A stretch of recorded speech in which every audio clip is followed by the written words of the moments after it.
Hello दोस्तों, मैं हूं आपका अपना वसीम अहमद अलीमी। दिल्ली जो एक शहर था आलम में इंतखाब। इस वीडियो में मैं बात करने जा रहा हूं दबिस्तान दिल्ली के बारे में।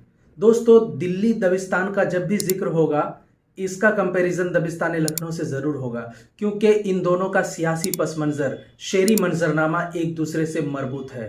दोस्तों, दबिस्तान दिल्ली में दाखिलियत है और दबिस्तान लखनऊ में खारजियत है। यहाँ दाखिली अवामिल की बात होती है तो लखनऊ में खारजी अवामिल की बात होती है। दबिस्तान दिल्ली की बात करें तो यहाँ की शायरी में कुनूतियत है, तसव्वुफ है, इश्क़ हकीकी का जिक्र है और गम रोज़गार है। और ऐसा हो भी क्यों नहीं जब आप इसके सियासी मंजरनामे पर गौर करेंगे। मसलन आप ये देखेंगे कि 1738 में नादिर शाह दुर्रानी का दिल्ली में हमला हुआ और उसने दिल्ली के ईंट से ईंट बजा दी। और ठीक उसके 11 साल बाद 1749 में अहमद शाह अब्दाली ने दिल्ली में क़यामत का मंजरनामा बर्पा किया और उसके जस्ट बाद ही फिर मरहटों ने हमला कर दिया। फिर आगे चल के आप देखते हैं कि गदर का मामला आता है। तो दिल्ली का एक सियासी मंजरनामा बहुत सारे गमों से जुड़ा हुआ है। इसलिए आप देखेंगे कि गालिब का जो रोज़नामचा है दस्तंबू या खुतूत गालिब हैं। इसी तरह मीर की जो मसनवी है दर बयान किज़्ब और मीर का जो मुखम्मस है दर हाल लश्कर। इसी तरह सौदा का कसीदा तज़हीक रोज़गार, शाह हातिम का मुखम्मस शहर आसूब, ये सब दिल्ली के सियासी उथल पुथल को बयान करते हैं दोस्तों।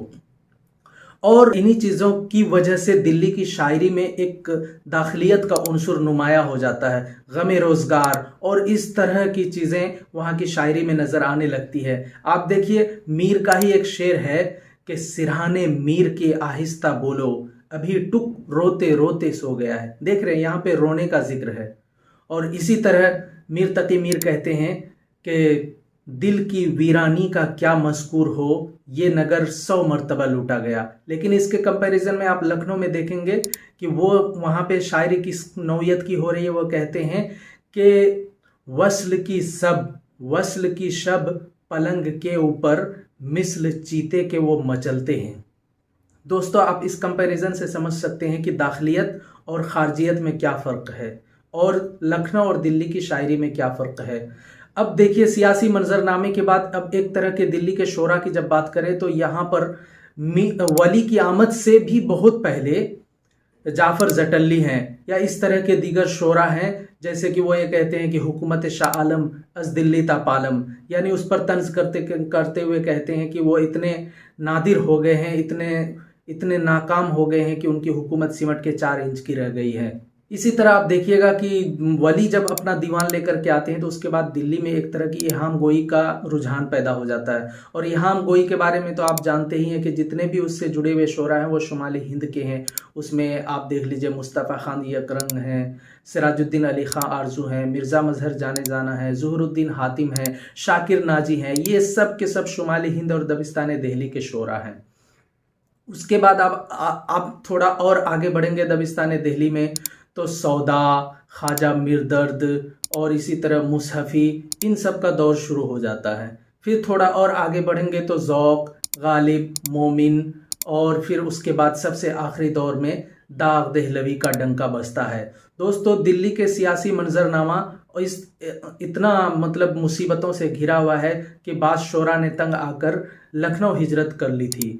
उसी में से मुसहफ़ी और इंशाद सर फहरिस्त हैं। और आपको पता है कि मीर तकी मीर भी एक ज़माने में हिजरत करके लखनऊ चल गए थे और उन्होंने जाके क्या कहा था, क्या बूदोबाश पूछो हो पूरब के साकिनों, हमको गरीब जान के हंस हंस पुकार के, दिल्ली जो एक शहर था आलम में इंतखाब, रहते थे मुंतखब ही जहां रोज़गार के, जिसको फलक ने लूट के वीरान कर दिया, हम रहने वाले हैं उसी उजड़े दयार के। तो इस तरह से आप देखिए कि गालिब भी जब यहाँ पे शायरी करते हैं तो उनकी शायरी का भी क्या रंग है। दिल ही तो है न संग खिश्त, दर्द से भर न आए क्यों, रोएंगे हम 1000 बार, कोई हमें सताए क्यों। या फिर आप सौदा ही का तज़हीक रोज़गार देख लें, या सौदा का जो मुखम्मस है शहर आसूब है, उसमें देखेंगे मुल्ला, कातिब, सौदागर, गदागर, वकील, शायर, वाइज, किसी भी तरह से पेशा से जुड़े हुए लोग सभी के सभी परेशान हैं और उनकी परेशान हाली का उन्होंने बेहतरीन जिक्र किया है। तो ये है दिल्ली का सियासी मंजरनामा और दिल्ली की शायरी का मंजरनामा जो मैंने आपके सामने पेश किया। इम्तिहान में दबिस्तान दिल्ली से चाहे उर्दू का कोई भी कॉम्पिटिटिव एग्जाम हो, सवालात आते ही आते हैं। तो आप ये समझ के चलिए कि आप किताबों से पढ़ेंगे तो आप वो अलग बात होती है, लेकिन YouTube पे बहुत सारे लोग पढ़ाते हैं ना, तो वो किताबों को ही स्कैन करके डाल देते हैं या स्क्रीन शेयर करते हैं, उससे क्या फ़ायदा। मैंने कोशिश की है कि एक प्रेजेंटेशन की शक्ल में आपके सामने मैं इस सियासी मंजरनामे को पेश करने की कोशिश करूं। कमेंट करके बताइए मेरा ये वीडियो और तरीक़ेकार आपको कैसा लगा। वीडियो आखिर तक देखने के लिए आपका बहुत बहुत शुक्रिया।